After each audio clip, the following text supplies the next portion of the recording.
All right, welcome to Third Song In. We're going back to the bar.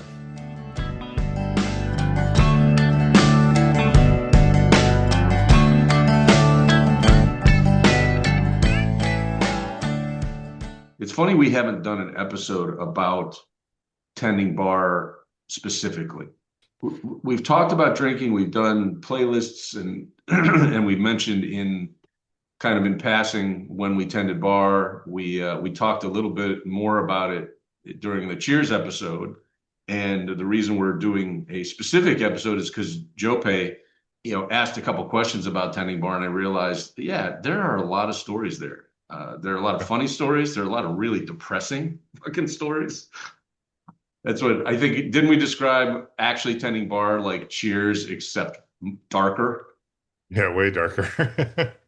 I mean, you were surrounded by like drunkenness can be funny, but there are times when you see like people so drunk that you're worried for them. Like, Yeah. and as a bartender, and I mean, like I said, at that time we were 19. I was early to, or sorry, I was late to drinking. I didn't drink much at all in high school. Made up for it in college. But I don't know that I was that well versed with like the bar scene, the tavern scene, and these are like professional drinkers. But even sometimes like I won't say anybody's name, but the older gentleman who would come in and drink Courvoisier, and there'd be nights by the very end of the night, like he could barely Yeah. walk. And all he wanted you to do is get him to his car. And you're like, "Are you sure?" And he'd sleep in his car.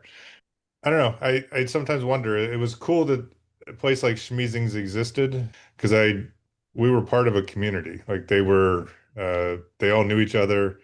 There was the after work crowd. I worked Sunday morning, so I had the football crowds. Mm. I think we'd rotate doing Saturday night too, and then we'd have hockey night, and it was a constantly changing group of people, but the core of Schmeezings was the same, and it was almost like a little secret club. But within that little club, I mean, you had people who did really good things for each other, people that did really bad things to each other, and I mean, you had life, you had people who had babies and stuff, which was cool, but you had death. I mean, I experienced as much death working at Schmeezings as any place I can think of. Yeah. Yeah. By way of kind of our historical background, our biographical Yeah. background, because we've mentioned Schmeezings, that's the bar we tended to bar at the most. But we started out tending bar at the old spaghetti factory on the landing in St. Louis.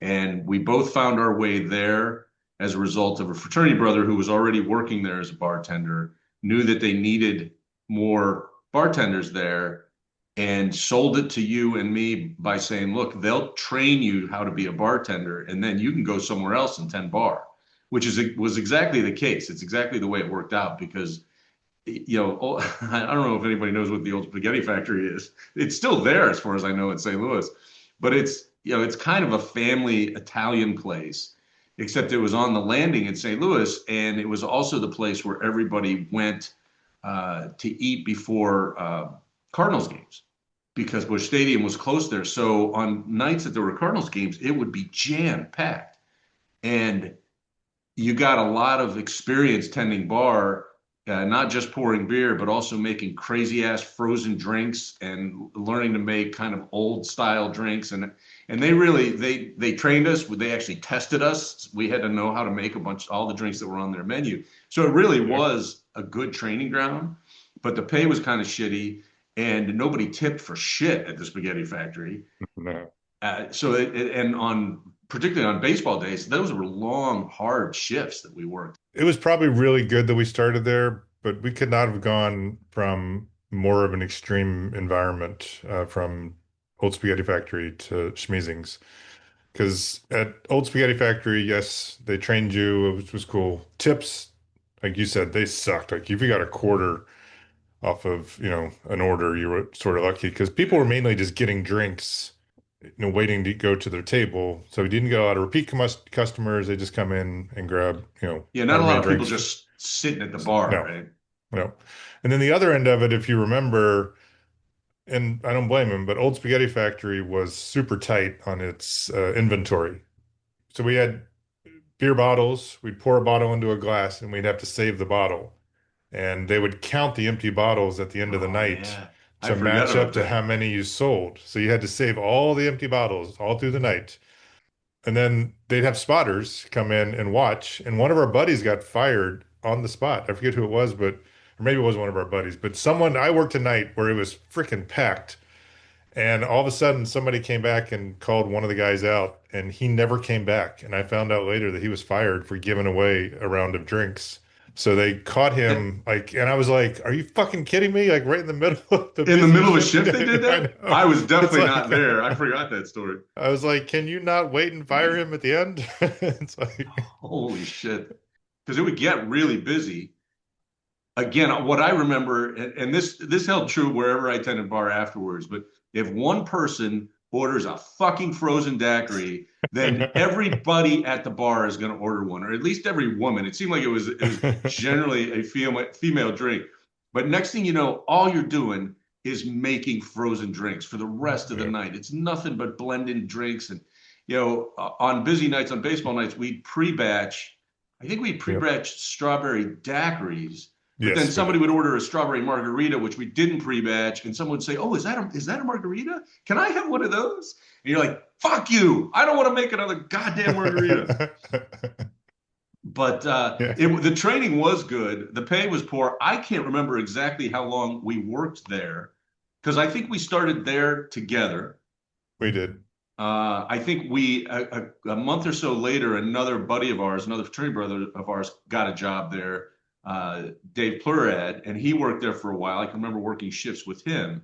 And I'm positive you were the first person to get a job at Schmeezing's. Old Spaghetti Factory, we didn't make much in tips. They were super tight on inventory. Like we had to pour every single drink with the jigger, Right, right. and We measure it couldn't out. free pour anything. Yeah, we can. I don't even know if they had jiggers at Schmeezing's.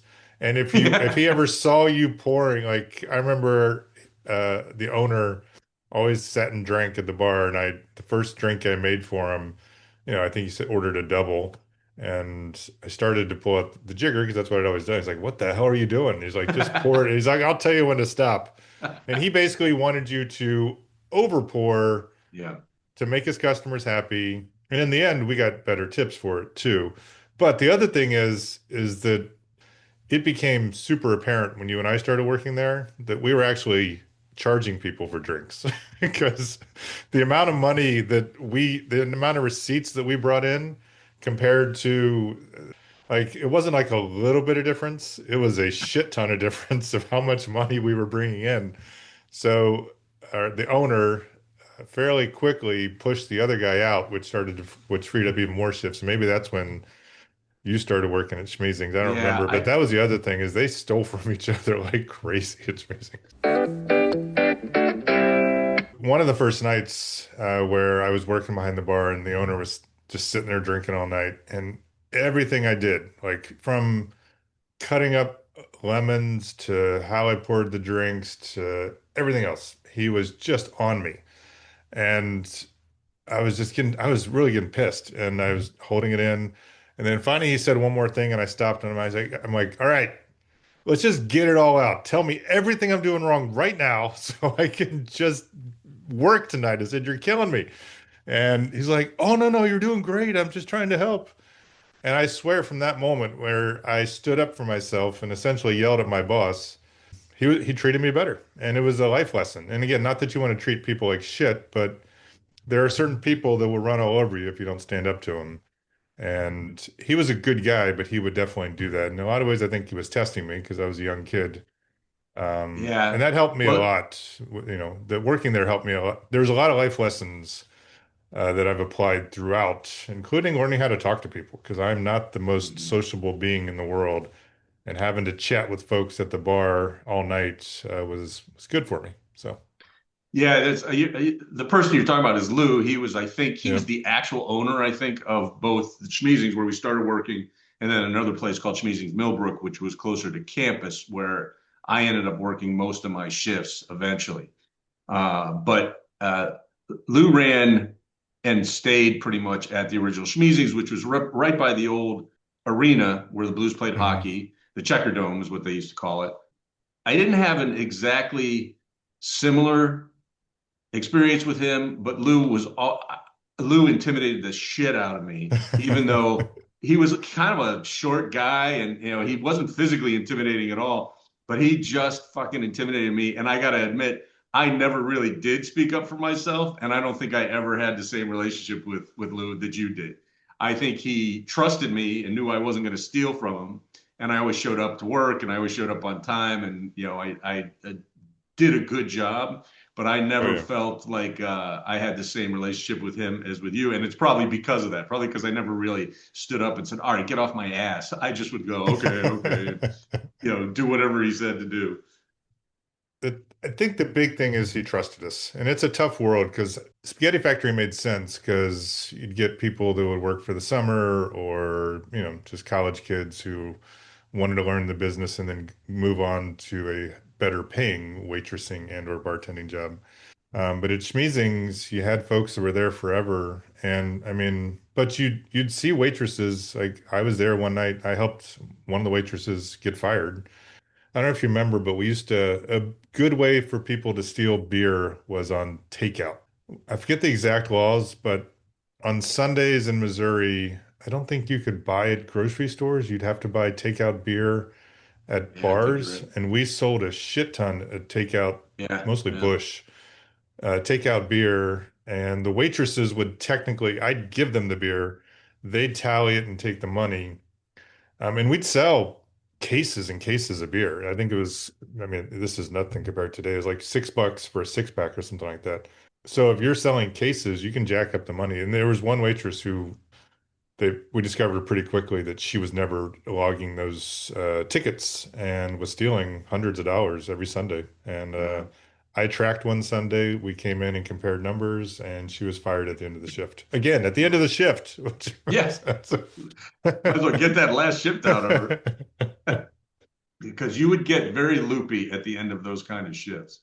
Yeah, it was just nonstop. I mean, Schmeezing's had something similar with hockey games, especially Blackhawk games. So when the Blackhawks were in town against the Blues, the rush would be like maybe an hour, hour and a half, but it was as intense as anything you did. And unlike Schmeezing's, where people came in and had one drink and went and had their spaghetti, no, sorry, unlike Old Spaghetti Factory, at these Blackhawk games, because they'd pay a shit ton more for alcohol at the arena, Yeah.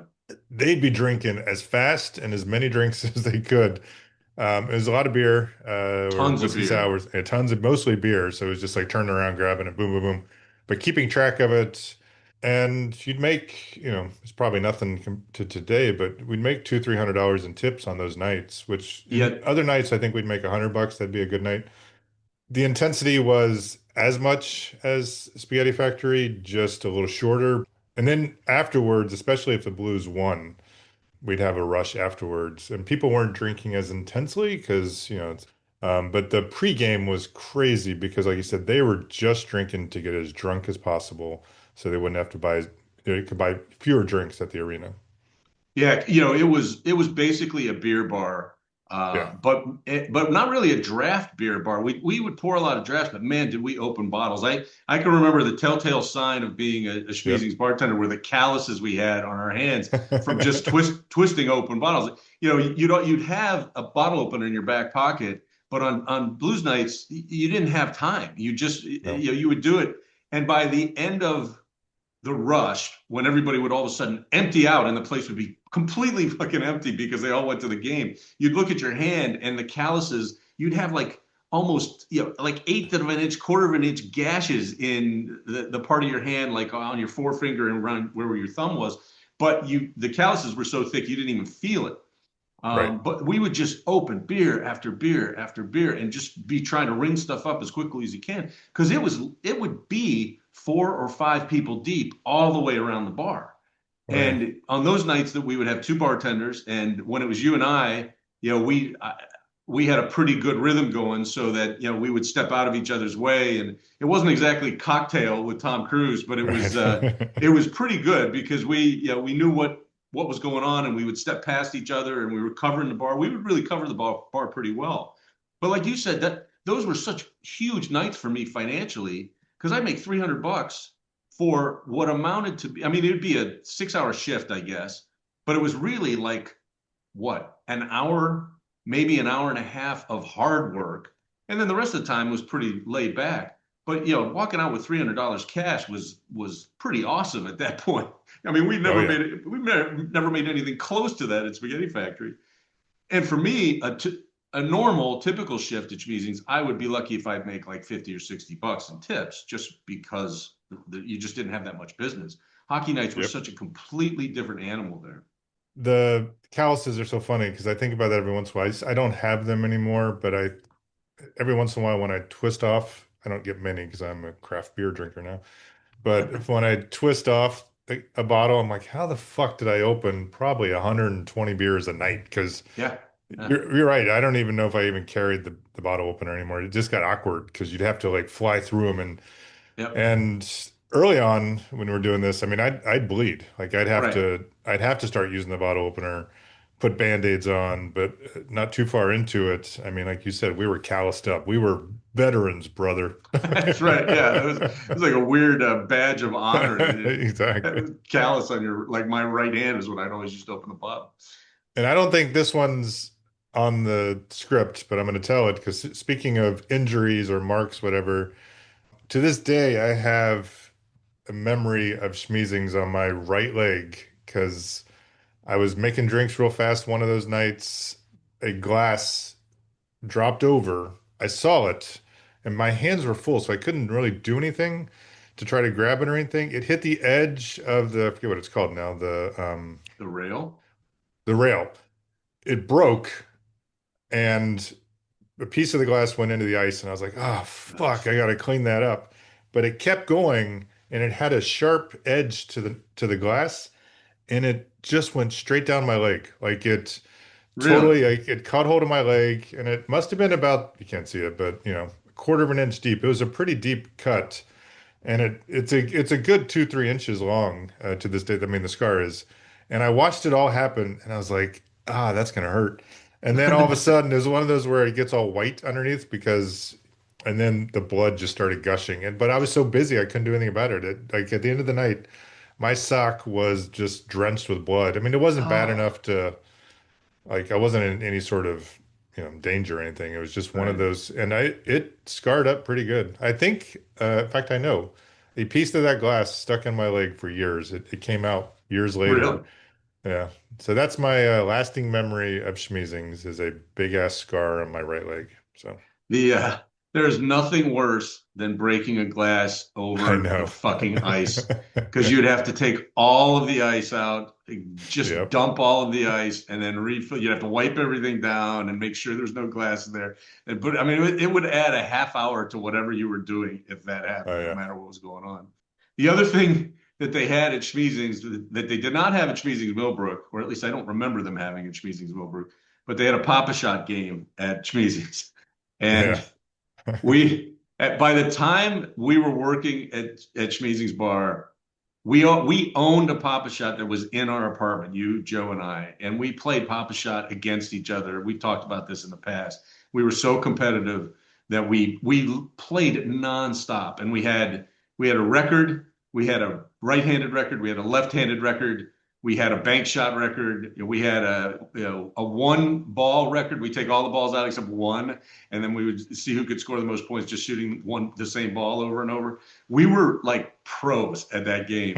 And there was a Papa Shot at Schmeezings, and on slow nights we would just go with we'd break a couple dollars and we would go and play forever. And people would like crowd around. If somebody was paying attention, they would come, and we get like 2 or 3 people standing around watching us play against each other. We would just keep going back and forth. And I just remember like going out from behind the bar when it was dead and just playing Papa Shot constantly there. We were minor celebrities when we were playing Papa Shot because we had all the high scores on the game. And when we play against each other, I don't know what the score was, but if most people were getting, 50 points, the two of us, even in a bad game, were getting like 90 to 100. The other part of that, which leads to probably one of the other stories, is I remember after the bar closed, because Yep. that's the other thing at Old Spaghetti Factory, they closed up. and you got your ass out of there. And there was no hanging around. We'd go across the street to this Irish pub where they'd treat us nicely and give us discounted drinks, but that was all out of our pocket. At Schmeezing's, it was encouraged, or at least he turned a blind I eye. was going to say overlooked, if nothing else. Yeah, maybe overlooked to the staff hanging around and drinking afterwards. And we'd blast the music. We'd make each other drinks. We'd try to outdo each other on the drinks we'd make. We'd play Papa Shot like crazy. And then we'd prep and we'd go to, you talked about the places that had the 3 a.m. licenses.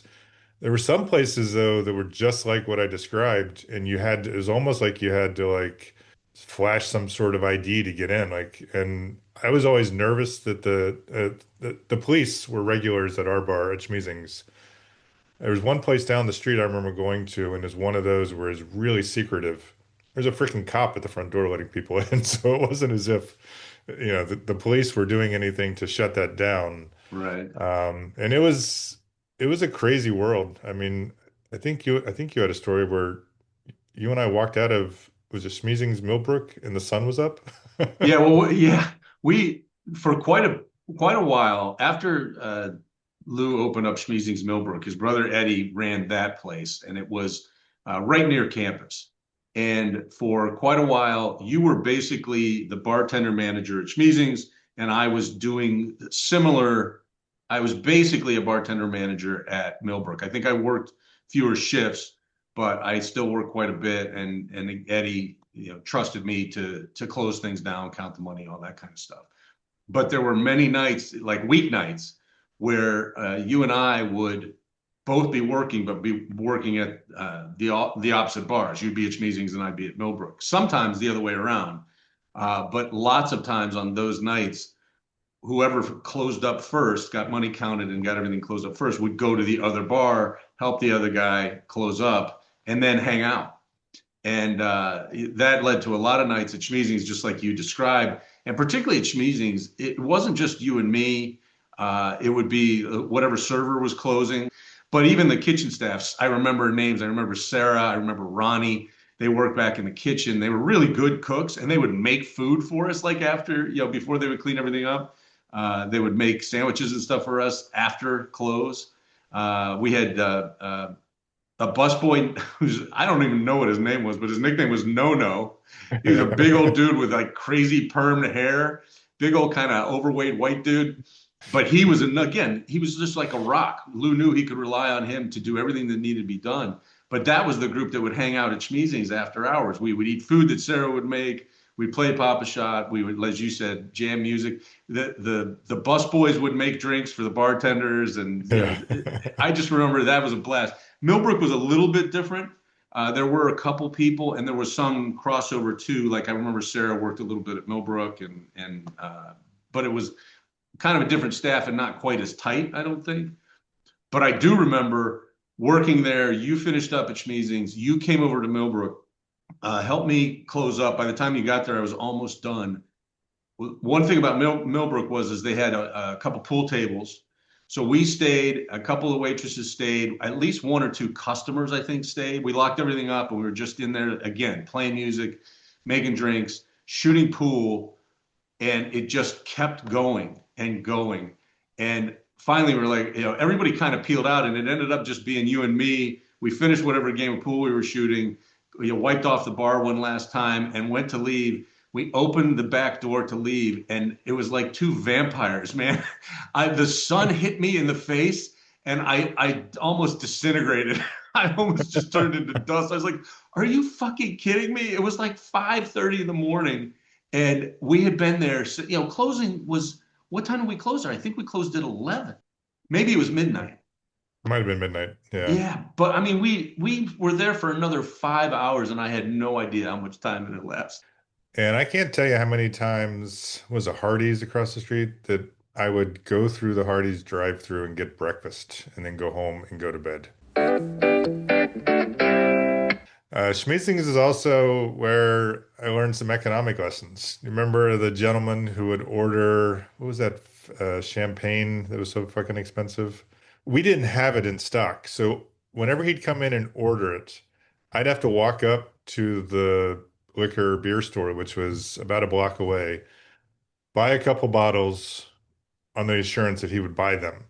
And let's say if I bought him for 25 bucks, we were charging him 100 and and he didn't care. He'd be like, he knew I was walking up to the store to buy a $25 bottle of champagne or whatever, and then coming back and charging him 100, and then he'd let everyone in the bar have it. It was he was a gentleman who made some money selling a textbook in some sort of engineering field. And he spent so much money on other people and he would tip the shit out of us, which was great. Yeah. We found out later from him that, I mean, I think he just one of those guys. He was at one point secretly smoking crack in the bar. Yeah, that And guy was because something he else. was just, I mean, you just deal with obviously a lot of addiction issues. He came back after a long absence and he's like, I had to go into rehab. Give me a drink. I'm Yeah, like, isn't that, yeah, he he taught taught it. at the community college, right? Yep, yep, He as you said, he was the most generous guy in the world. yep, Uh, but he had that secret problem which we didn't even know about. I just thought he was a right. drunk. Uh, but he's also the guy because he was probably what in his 40s, maybe Yeah, mid 40s, I would say. And we also found out that he had been seeing a student at yeah, community college. And although community college can have kind of like non-traditional adult students, he was seeing like a 19-year-old girl yeah. Yeah, he and brought her knocked in. her Yep, up. yep. And I don't know what happened to the end of that story, but I assume No, he was paying child support for the next, 18, 20 years, something like that. But he was a mess, man. he Like you was. said, he hit it big with a textbook that apparently everybody ordered every year. So he always seemed to have decent cash. And Yeah. he was one of those guys. It's kind of like typical of Schmeezings. Happy go lucky guy, very generous, very nice, very friendly person with just a dark, dark undercurrent there. And Yeah. so many people we knew were like that, who worked Right. there and who went there, who frequented the place. And these guys, if they had a darker side, I wasn't aware of it, but two of my favorites, also very generous, not nearly as wealthy from what I can gather, were Ahmed and Muhammad, yep, Muhammad. Yep. I always said their name the other way. It was always Muhammad and Ahmed. But they worked at the Greek restaurant over on Del Mar. They would periodically bring in food, but they would drink and they'd buy drinks for others. And they pretty much have about the same amount every night. It wasn't a small amount, but they drink, tip really nicely. They weren't in fantastic shape or anything. And I only make that point because during, was it Ramadan, where yeah. they would fast and not drink. They honored it. They were very, what am I looking for? I don't want to say religious because I'm looking for, they religiously followed the Observant of rules that, of right? Ramadan. Yeah. Yeah. And both of them lost a shit ton of weight during like because it was I don't remember how long Ramadan goes, but they were fasting, they were drinking, all that stuff, and then they were so freaking happy when it was over and they would start drinking again and they'd go right back up to where they were. And I remember that I worked there long enough to see the cycle several times where they would but they were just such great guys. Like I know Yeah. sometimes they'd take me out to other bars and they'd insist on paying. It's not like we were rich. I mean, Yeah. um, but they couldn't They have been were more generous. Yeah, they were those guys though. Like, it's funny, so much talk about immigrants they were both immigrants. I don't know what their citizenship status was, but I'm No, going to guess that they weren't citizens, right. just because they had accents. Like, it wasn't just that they were clearly, from Middle Eastern countries, but they also both spoke with accents. They spoke very good English, but I think they had moved to the United States from wherever they were from. I think, and I don't think they were from the same country. I think I one was don't from think so. Egypt. I want to say Ahmed was from Egypt, and I'm not sure where Mohammed was from. But they worked their asses off. Like, if Yeah, you ever went to see them at the Greek place, Ava Delmar, they were working 10, 12-hour shifts, and they would be working just the two of them, and they were just constantly in motion. So when they Yeah, went to the bar, they were definitely relaxing because they had just busted their ass probably for 5 days straight or whatever it was. But they were two of my favorites, two of my favorite oh, yeah. regulars at Schmeezing's. Same. They were great. And I learned after the fact, and this is going to take us down a little bit, that Ahmed was killed in a robbery. He was held up after, I think he was getting ready to take the cash to the bank to drop it off, and someone robbed him. And I don't even think it was very much cash. And it's just it was just a really, really sad story. And like I said, I learned that through Facebook.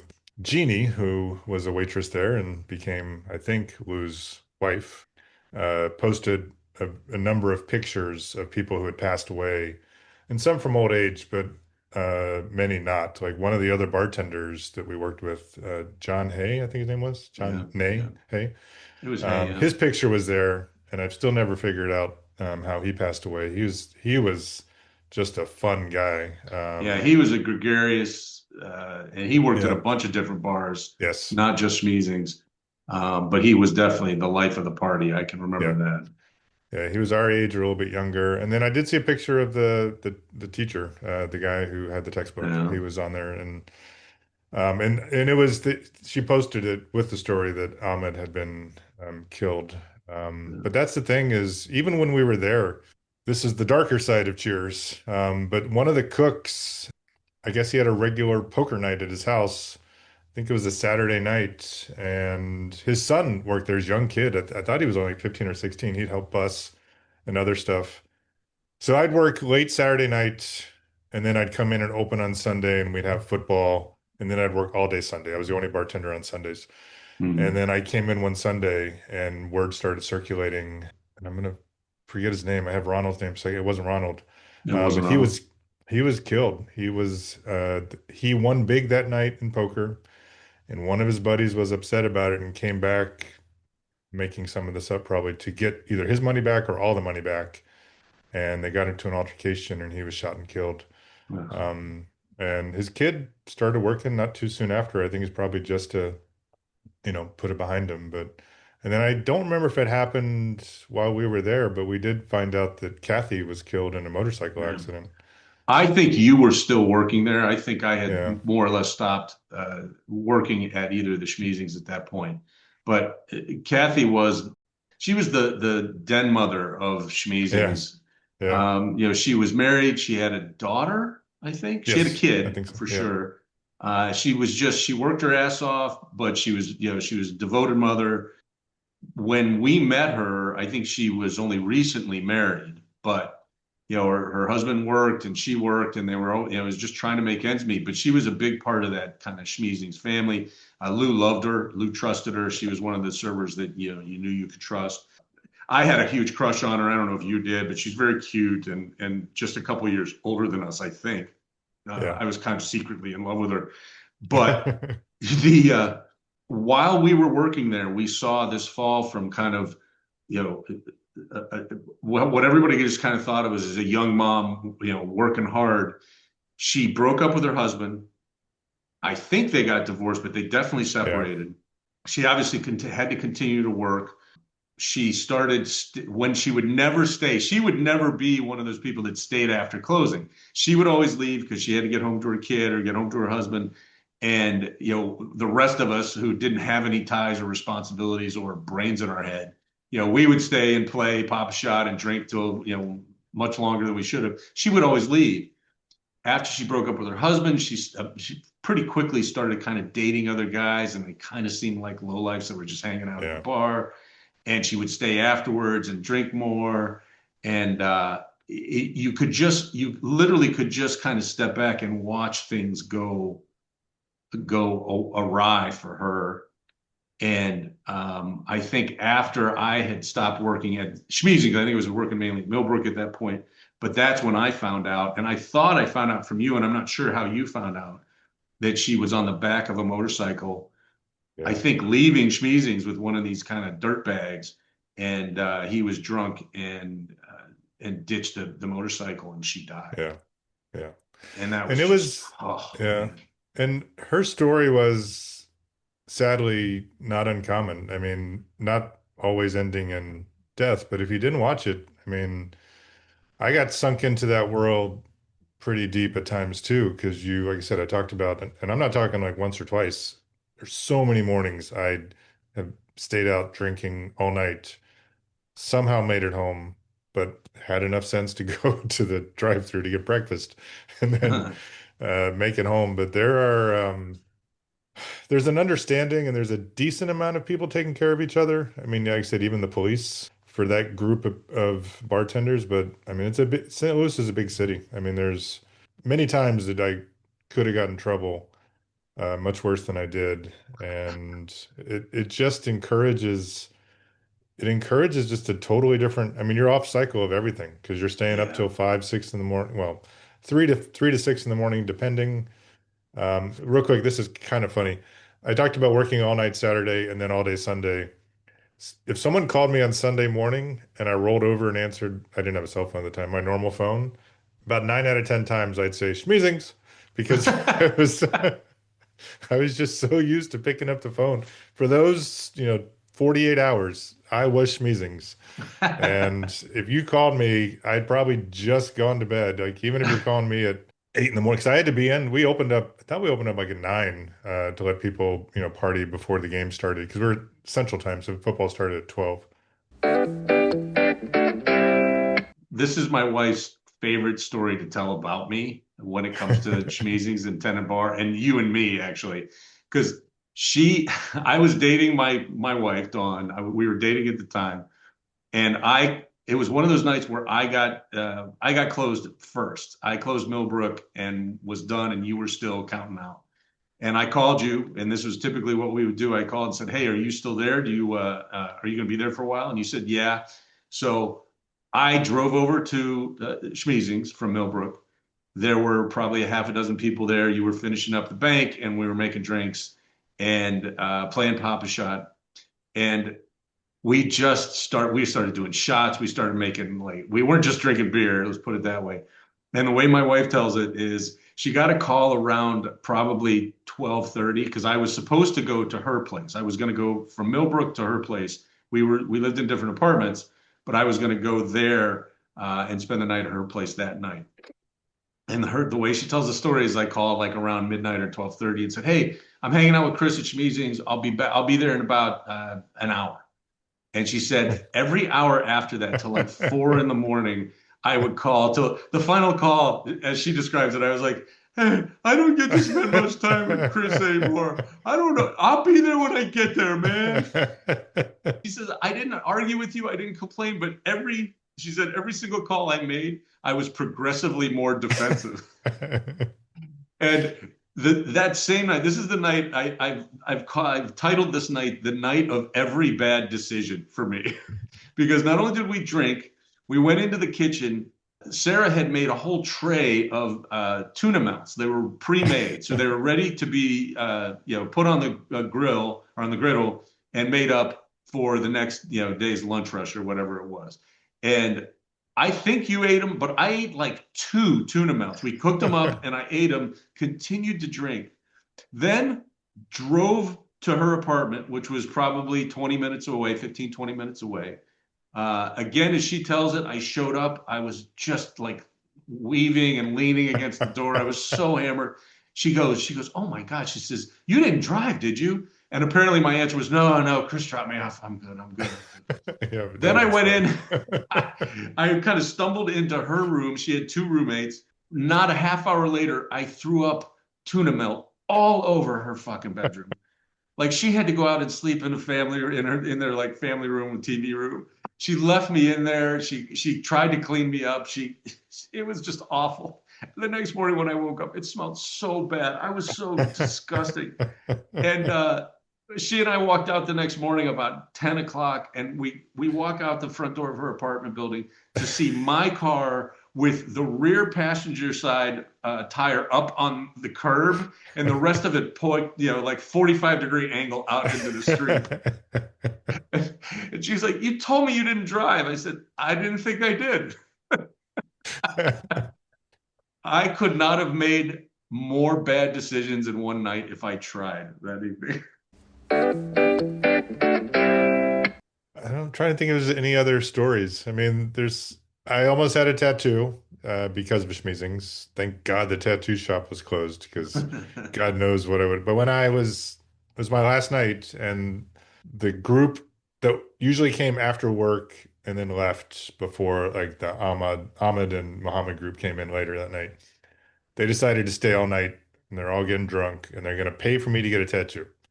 And they literally drove me to the tattoo parlor, but we drank too late and it was closed up. And at the time, I think I was probably upset, but I could not have been more more relieved the next morning. I was like, thank God, I didn't even know what I would have got because I I was wouldn't going to pick say, any. can you imagine what you got and where you got it?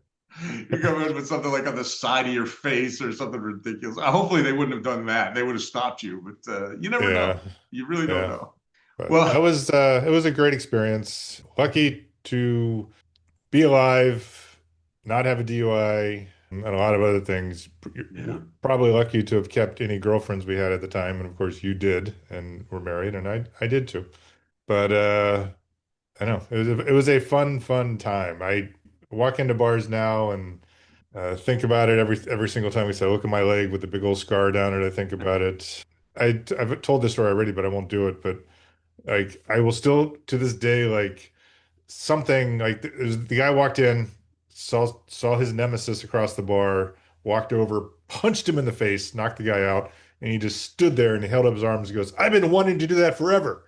And I was mortified at the time, but every once in a while now, if I do something, I'll just be like, "I've been wanting to do that forever," and it's straight from Schmeezings because Yeah. it was a great time.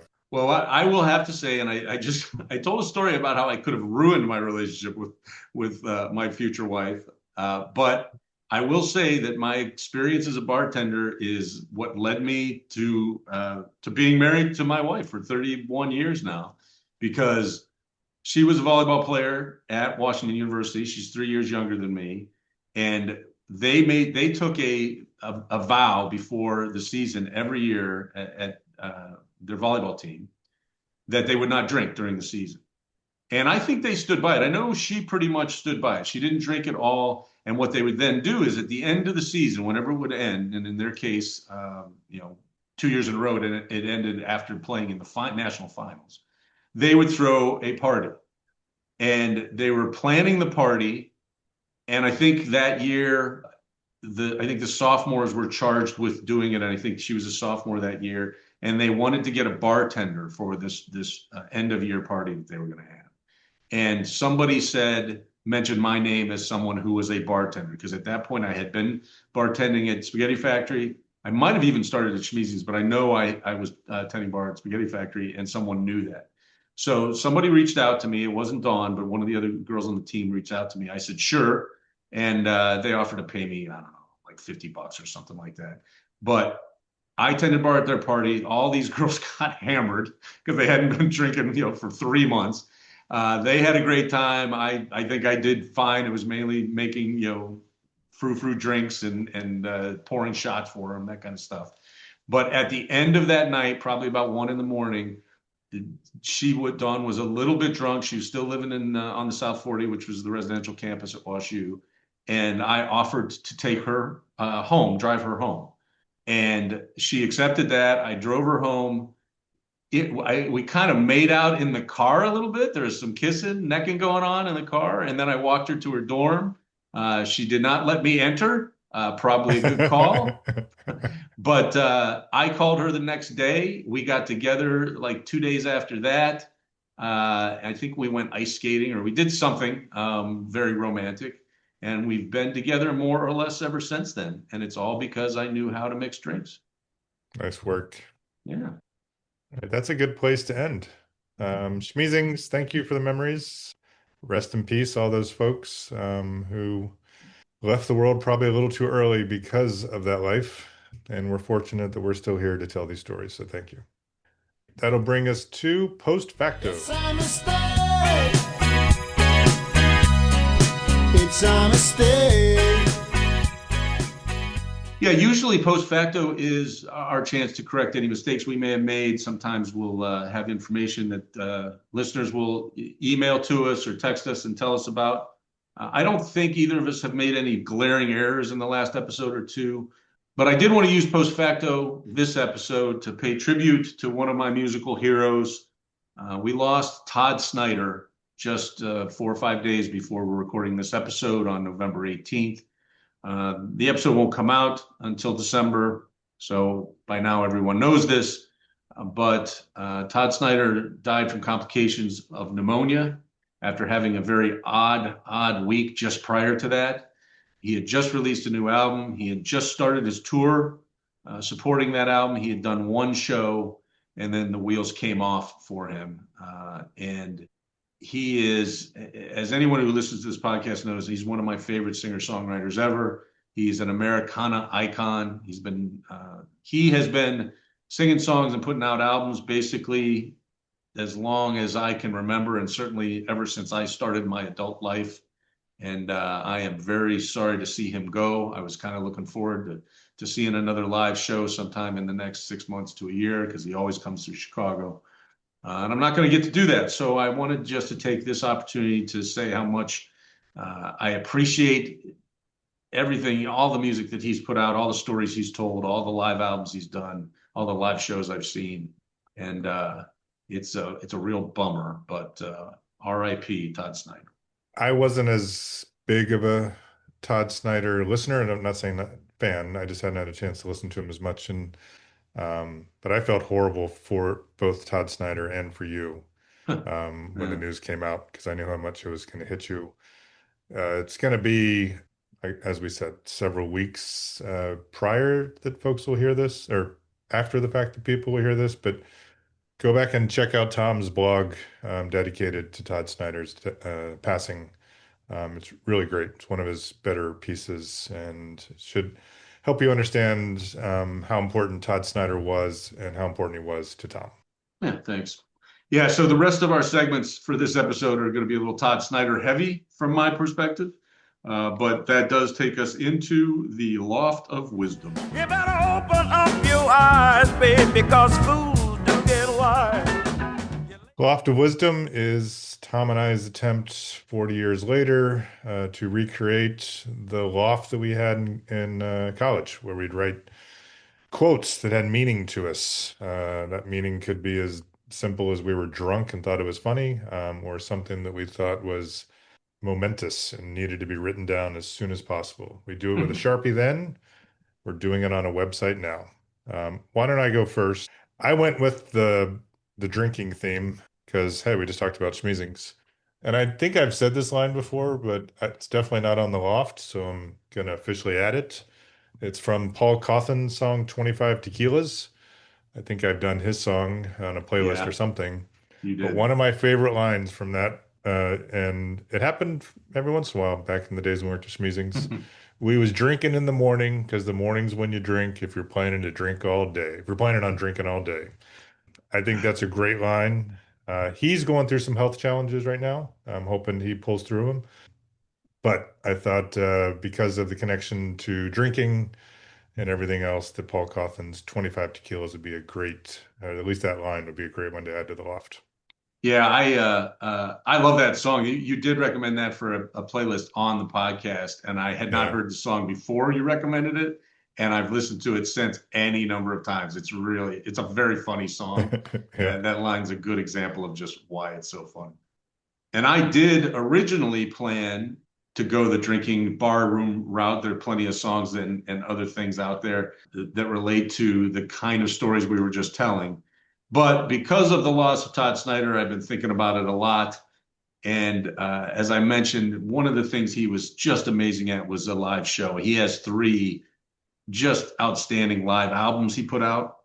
And one of them, which was called Live the Storyteller, which came out in 2011, he tells a story before he does a cover song in that album. And he calls it the KK Rider story. And I won't go into all the details, but basically it's about when he was playing rhythm guitar in a band that was led by a guy named KK Rider. And I don't think I have to tell you the whole story behind the song to tell you the quote. It's about a couple drunks at a bar, and Todd Snyder's his story about the song says that's where he does the dumbest fucking thing I think he did all night. But I didn't see where they went afterward. I listen to that at least 3 or 4 times a year. I listen to that album, and I probably listen to that song 6 or 7 times a year because that story, the cover song is great. It's "Don't You Want to Dance," they do a great version of it in the live album. But his story about playing that and KK Ryder getting knocked unconscious while singing the song is absolutely hilarious, and that's the best line in the whole thing. That seems like it could apply to your night of many bad decisions. Yes, exactly. So it does kind of fit the Yeah, barroom theme, but it's definitely yet another part of my tribute to Todd Snyder. And goddamn, he was a funny dude. that's a great one. All right, that's going to take us to staff picks. Randall, just around the corner from you. Yeah, staff picks are our recommendations for something new, something that just came out, something that's on its way out, something we're looking forward to. And I think we both have music to recommend for staff picks. What do you got? I do, and I'm pretty sure I may have even recommended a single from this band before. But Muscadine Bloodline put out a new album called Longleaf Lo-Fi. I've listened to it a couple times through. They really hit me. They're pretty simple, kind of at times when they're a little heavier, Southern rockish. I love the guy's voice. You and I are planning on doing a episode at some point talking about, the voice or characteristics of a voice that's just a little off. As soon as Muscadine Bloodline, any of their songs start up, it's one of their songs because of the lead singer's voice. They're from Alabama. Growing on me more and more. I may have to give them up soon because I think they're starting to get more popular. I think I heard that they were going to open up for Post Malone. So other bands, other artists are noticing them as well. But Longleaf Lo-Fi is a really good one to check out and adding it to my playlist pick. Or not my playlist pick, my staff pick. Yeah, so I actually thought about for my staff pick to recommend the brand new Todd Snyder album. I do think it's worth listening to, if only because it's a little bit of a departure from a lot of his other work. Frankly, it's a little slower, it's a little more depressing. I consider him to be kind of more of an upbeat guy when it comes to a lot of his music. That album's called High, Lonesome, and Then Some.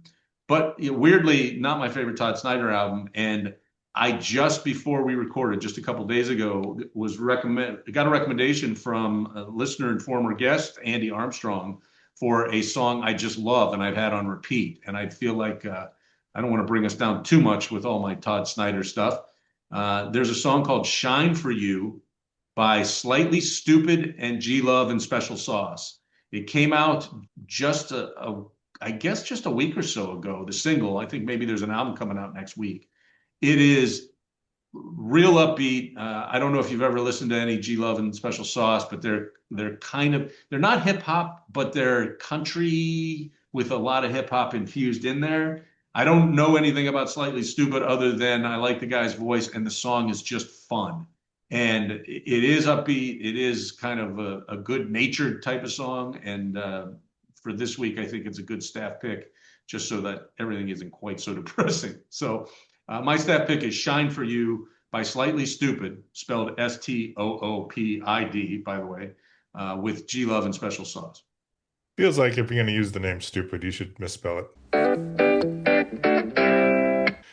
And this is where we make recommendations to add to the season-long playlist for Third Song In. Yep. Every episode we each add a song to the playlist. This is our 10th season, our 10th playlist. Chris and I generally try to add songs that we think are consistent with the theme or consistent with the guest we may have had on the episode. Again, I think we pulled it off this time around. What is your pick for the season 10 playlist? So my pick is the opening song from the Subdudes debut album from from 1989 called The Subdudes. The song is Any Cure. It starts out with percussion, I would say drums, but he didn't really play drums. He played tambourine. It is the first song that, as soon as I heard the song when I bought this album kind of randomly, I knew that I was going to like this band. I did the exact same thing at Schmeezing's one night. They were always playing, if you remember, like the Steve Miller Band Greatest Hits album, all Yep. these like classic rock CDs that just got, they had a CD player and you could put it in to do it, six, I think it was six CDs or something. And it was always the same fucking stuff. And you just get to be like, and I was like, guys, can I play an album that I think you might like? And they're like, oh, I don't know, whatever. So I put in the Subdudes album and I played it, and I think they had me play it through like three times in a row. It was just not the song, the whole album, That's and they awesome. loved it. And there was a guy, he's a little bit younger guy, wore glasses. I think his name was Tom. I mean, he got super into it. He asked me, I think I actually bought it for him, and he paid me back at probably at Street Side. Yep. And it was just they loved it, and I think it was the only album like I'd bring in other stuff like turn this shit off, But the Subdudes, this one stands out because I remember that night, and I was so it's so geeky, but I was so excited that I had a bar full of people that were really digging music. I had like people I didn't know come up and go, "What's the name of this band? These guys are great." So I felt like I did my little part to spread the word. Yeah, so my pick, again, I think killing two birds with one stone. I'm putting a Todd Snyder a song on the playlist. It is the song Ballad of the Devil's Backbone Tavern, which he originally recorded for the studio album Happy to Be Here, which came out in 2000. It's also on at least two of his live albums, and the story he tells about how he wrote this song and how basically the Devil's Backbone Tavern was the foundation for his, it was the beginning of his life as a traveling folk singer. And the story is great. Any of the live albums that song's on are fantastic. The line I remember is him describing the woman who owned the Devil's Backbone Tavern, who said, "Oh, they went in asking for directions to get to Lukenbach, Texas, because that's where he had a gig." And she said, "Fuck Lukenbach, drink with us." And the way he tells the story, he said, "So we did." And it became like a regular gig for them for the whole summer. So the story, again, Todd Snyder, it's always about the story. The story about the song is just as entertaining as the song. But the song I picked for the playlist is actually the studio version. And again, absolutely worth listening to. Nobody told a story song better or sang a story song better than Todd Snyder. So that'll be my next pick for our season 10 playlist. Third Song In is recorded in Chapel Hill, North Carolina, and Joliet, Illinois. Please email us with your questions, your comments, any suggestions, any bar stories you may have. You can email us at thirdsongin@gmail.com. You can also check out our website, thirdsonginpodcast.com. You can listen to the episodes directly from the website. You can get all the lists, the playlist picks, the staff picks, the Loft of Wisdom especially. You can also link from the front page directly to our blogs. And as I said, I'd really encourage you to check out Tom's blog on Todd Snyder. It's a moving and really well-written, heartfelt article. Please follow us, rate and review us wherever you listen to your podcasts. We are streaming on Apple Podcasts, Spotify, Amazon Music, YouTube Music, Pandora, Stitcher. We're everywhere. Please share the podcast when you can. As I said, downloading it makes a big difference. Please, I'm going to step back for a second and just ask you, seriously, give us your fucking stars. You can also find us on social media. We have a Facebook page. We have a Blue Sky account, Instagram account. We try to keep you abreast of everything we put out from Third Song In, but also we try to keep you up to date with the dates and details for many of our guests, both past and future. So follow us on those social media platforms, like us, share stuff from there as well. That would be awesome. You can also, I talked about our blogs a couple times. I write blogs as well. Tom writes blogs. We take turn publishing a blog every week. In addition to our website, you can subscribe to our blogs through Substack. You've been listening to Third Song In with Chris Derrickson and Tom Polachek. Thanks for listening.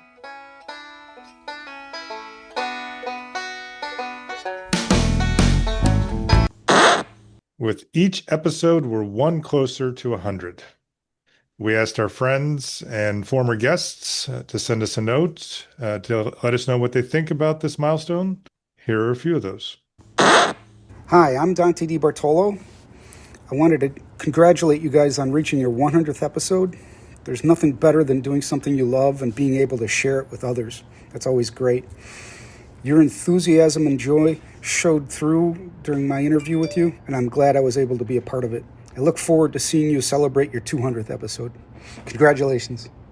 Hey, it's Fotini. Congratulations to both of you for 100 episodes of Third Song In. I have to tell you, it's been such a joy to listen to the podcast. You guys have come with me on my walks, to the gym, on road trips, and every episode takes me back in time, and I feel like I'm sitting around talking to you back on campus at WashU. Thanks for all the great music. Thanks for all the memories. Hey, this is James from Lost Dad. I want to congratulate Chris and Tom on their 100th episode of their podcast, Third Song In. And to be honest, the second I heard that it was called Third Song In, I went back to every CD I own, which is probably 1,000 or so, and I looked at every third song pretty much. And it was a great idea. And it still is a great idea. Congratulations, guys.